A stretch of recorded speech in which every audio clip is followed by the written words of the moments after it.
210 दिवसाच्या आंदोलनानंतर अखेर विधानसभेमध्ये उपमुख्यमंत्री देवेंद्र फडणवीस यांनी हिंगणघाट येथे शासकीय महाविद्यालयाची घोषणा केली।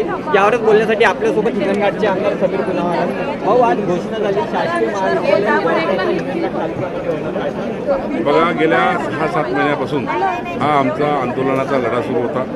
जेव्हा नवीन सरकार आलं, देवेंद्र फडणवीस आणि उपमुख्यमंत्री आणि एकनाथ शिंदे साहेब मुख्यमंत्री यांनी सरकार आल्यानंतर महाविकास आघाडीने काय केलं, या सरकार आल्यानंतर महाराष्ट्रामध्ये 12 ठिकाणी त्यांनी शासकीय मेडिकल कॉलेज देण्याचं कबूल केलं आणि त्यानंतर वर्धा जिल्ह्याला सुद्धा त्यांनी मेडिकल कॉलेज त्या ठिकाणी मंजूर केलं। हे वर्धेचं कॉलेज हे हिंगणघाटला झालं पाहिजे अशी आमची सर्वांची आग्रही भूमिका होती। या संदर्भात मी अनेक वेळा निवेदनं दिले, स्मरणपत्र दिले, बैठका झाल्या, मुंबईला भेटी झाल्या, पण निर्णय झाला नव्हता। आमच्या हिंगणघाटला अनेक मोर्चे निघाले, आंदोलन झाली, पण मी स्वतः तिथे प्रयत्न करून त्या विभागाचा आमदार म्हणून माझी जबाबदारी होती सरकारकडून हे खिचून आणण्याची आणि म्हणून मी खूप प्रयत्न केले। शेवटी अधिवेशन जेव्हा 7 डिसेंबरला सुरू झालं, पहिल्या दिवशी मी पायऱ्यावर बसून माझ्याच सरकारच्या विरोधात मी आंदोलन केलं। त्यांना सांगितलं मी सभागृहात येणार नाही, जोपर्यंत मला मेडिकल कॉलेज हिंगणघाटचं जाहीर करत नाही तोपर्यंत मी सभागृहात येणार नाही। आणि मी त्या ठिकाणी बसलो होतो। त्या ठिकाणी मला माननीय फडणवीस साहेबांनी आणि मंत्रीतले काही मंत्र्यांनी येऊन मला आश्वासन दिलं की या संदर्भामध्ये आपण सकारात्मक भूमिका घेऊ, आपण आंदोलन मागे घ्या, असं त्यांनी मला विनंती केली।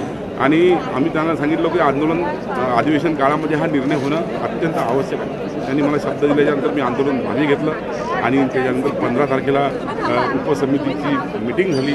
उपसमितीचे अध्यक्ष देवेंद्र फडणवीस साहेबांनी त्याची मिटिंग बोलावली आणि त्या मिटिंगमध्ये त्यांनी हिंगणघाटला देण्याचं त्यांनी ठरवलं आणि आज प्रत्यक्षामध्ये दुपारी 2:41 सभागृहामध्ये माननीय देवेंद्र फडणवीस साहेबांनी ही घोषणा केली की हे मेडिकल कॉलेज हिंगणघाटला देण्यात येईल। आणि त्यावेळेला मी वरती अध्यक्षाच्या आसनावरती बसलेलो होतो, मला अतिशय आनंद झाला। मी माननीय देवेंद्र फडणवीस साहेब, उपमुख्यमंत्री, त्याचप्रमाणे मुख्यमंत्री यांचं मनापासून धन्यवाद देतो, या सरकारचं मनापासून धन्यवाद देतो की आमच्या हिंगणघाटला न्याय मिळाला।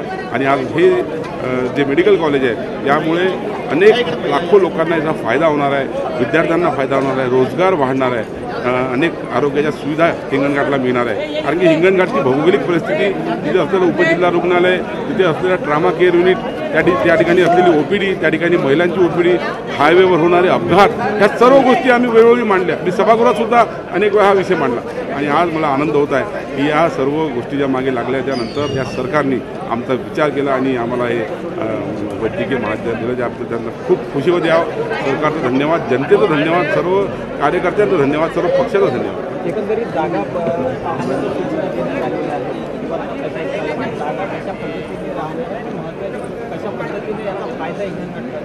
जागा हिंगणघाटला आहेत, 2 जागा आहेत, 2 पैकी कुठलीतरी जागा जी सर्व गोष्टींनी जी आहे समिती ठरवेल, जागा होईल हिंगणघाटमध्ये होणं आवश्यक आहे। जागा कुठली असो, जागा आमच्याजवळ 2 जागा आहेत, 2 पैकी कुठल्या जागेवरती ते होणार आहे, पण ते होणं आवश्यक होतं, गरजेचं होतं। त्यामुळे मी खूप खूप धन्यवाद देतो। त्याचा फायदा कसा होणार?